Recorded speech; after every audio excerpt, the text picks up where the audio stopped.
Hey guys! In today's video, I'm gonna try my hand at making my first ever paper quilling landscape. I have never tackled such a project before, so I thought it would be nice to do that. And since it was on my mind and one of you guys even mentioned it recently if I could do a landscape, this was the perfect opportunity. So I hope you will enjoy watching the process of my first try at landscape quilling, and maybe it will whet your appetite to try making one yourself. Now, without any further ado, let's get started.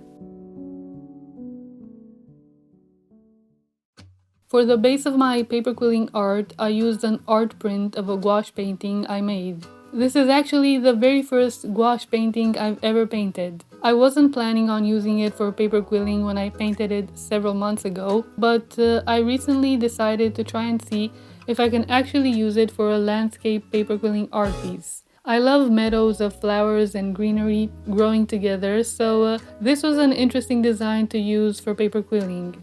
My art print was just slightly bigger than the original painting, but you can, of course, print it at a bigger scale and make a bigger paper quilling artwork. I just wanted to make a small one. I only used 4mm wide paper strips for the entire artwork, between 130 and 300 GSM.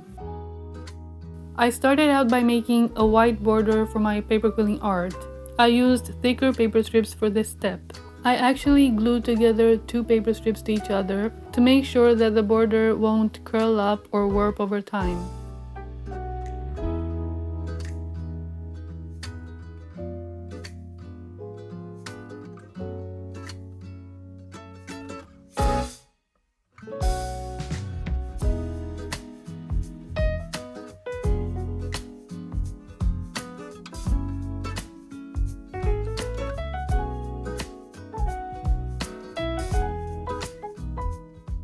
Now that the border is finished, it's time to make the paper quilling art. I begin with the daisies, and first things first, I'm gonna curl some yellow paper strips in order to make textured stamens for the daisies. I'm using my QUILLING CRIMPER tool to curl paper strips. I'm gonna make several stamens of different sizes, as you will see soon.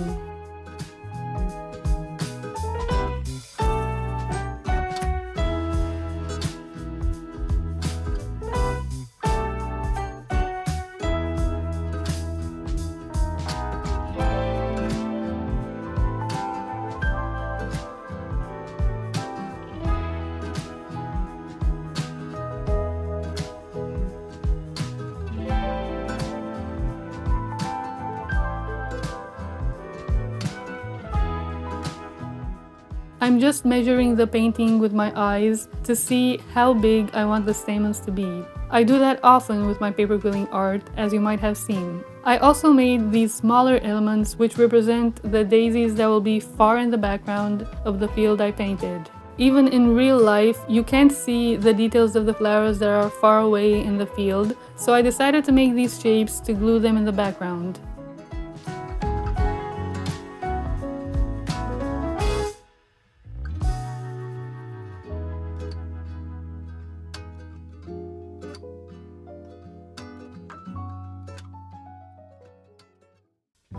Now I'm starting to make the petals of the daisies that are in the forefront of my artwork. Most of them will be of a similar size, but I also made a few smaller petals. I want each daisy to have a more natural look. I always enjoy working on an art project with daisies.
Here, I'm beginning to make the center of the poppies that are in the forefront of the painting.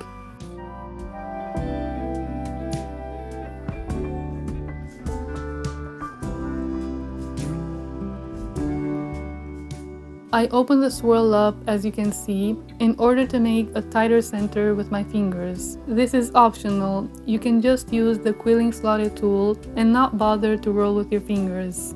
It's just a matter of preference.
Now I'm gonna focus on making some stems for my flowers. I'm using 3 shades of green for the stems of all the flowers, and these are thicker paper strips, 300 GSM, so that the stems will stand out in the painting. If you don't have thicker paper strips, you can just glue 2 paper strips to each other, and this will give a more defined look.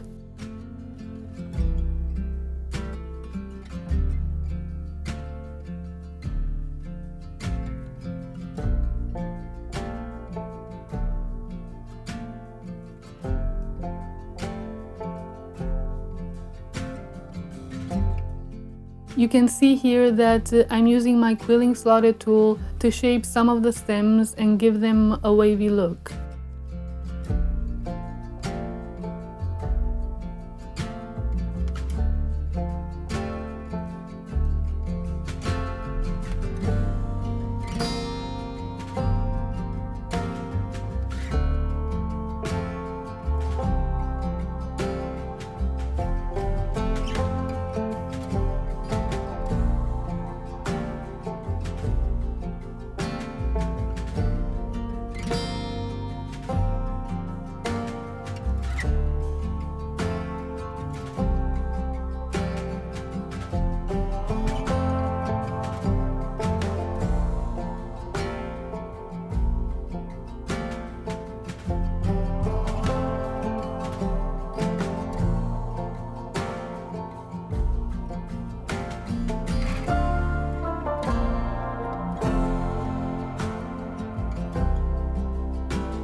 I also made some simple green leaves for the stems of the daisies.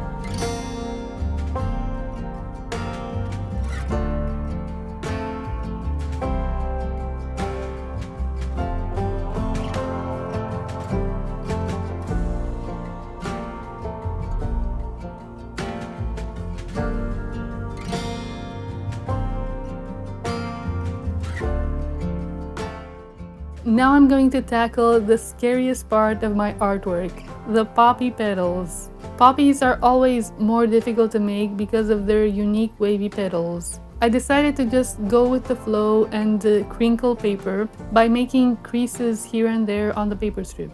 This will give a wavy, crinkly look to the petals. When making the poppy petals, I tried to measure things with my eyes as much as I could. I think that with poppies, the more you practice, the better your hand starts to handle the paper strips and create different crinkled petals.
Here, I'm adding more stems and little leaves around my flowers, creating the image of a field of flowers and greenery growing in the wild. This part of the process is more like a puzzle.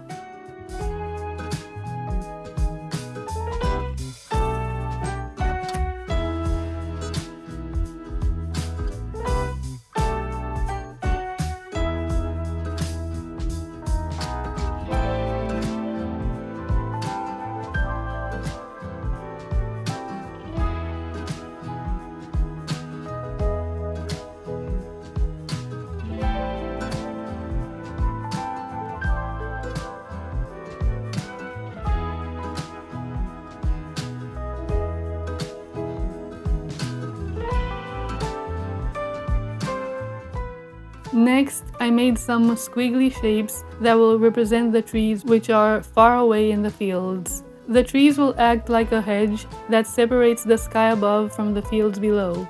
Again, just like the daisies that are far away, the trees also have an undefined look.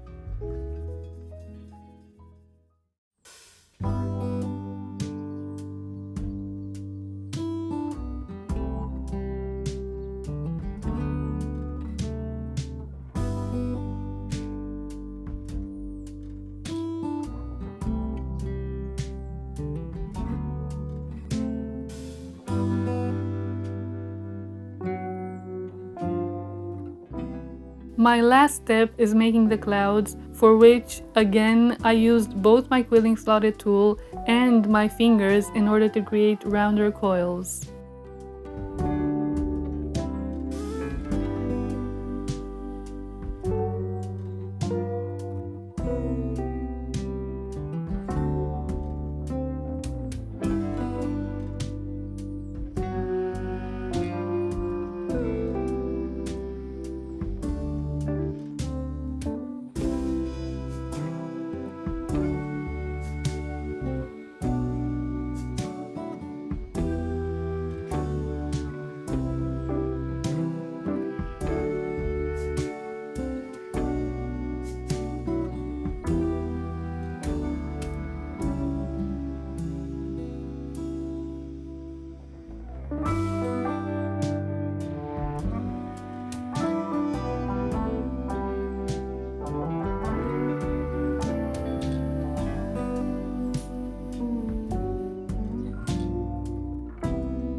Thank you very much for watching, guys. I decided to leave the area of the sky open to be in contrast with the busyness that is beneath in the fields.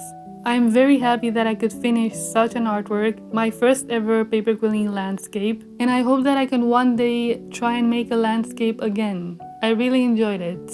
Happy quilling or crafting, and see you in my next video.